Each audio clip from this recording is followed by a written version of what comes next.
Social media is something we use every day, but we don't always think about the effects it could have on our mental health. I feel like social media it can be good and bad, but it's mostly bad because I saw this movie called The Social Dilemma, and it says how it's addicting and it makes people like lose themselves, and they like the likes they get on their posts makes them feel insecure because they don't get as much as all the popular people and the following and stuff, and it really the suicide rate has gone up really high. I think social media distorts like your view of what people's real lives are like, because you only want to put the highlights of your best days out for people, and that's not really what everybody lives. It can be really toxic because it makes like young girls feel insecure about themselves.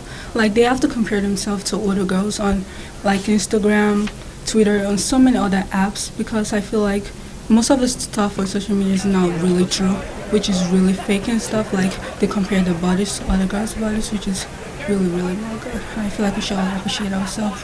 A lot of people focus on the downfall of social media, but what about the positives? Social media, I think it's a positive because like it allows people to express themselves. Yeah, and I think it's positive because it brings people together. Like you see all types of videos, and it's just like fun. Allows you to connect with other people and show off how you're doing in life and like paint a portrait for yourself. There are steps you can take to get away from social media and focus on yourself.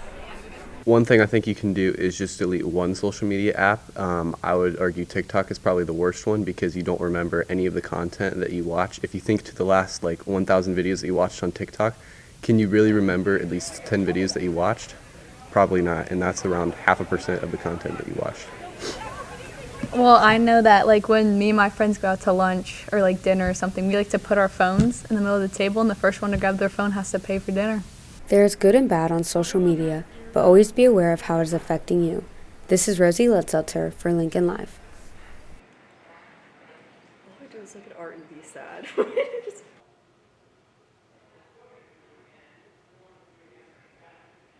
Be on your phones. Be on your phones.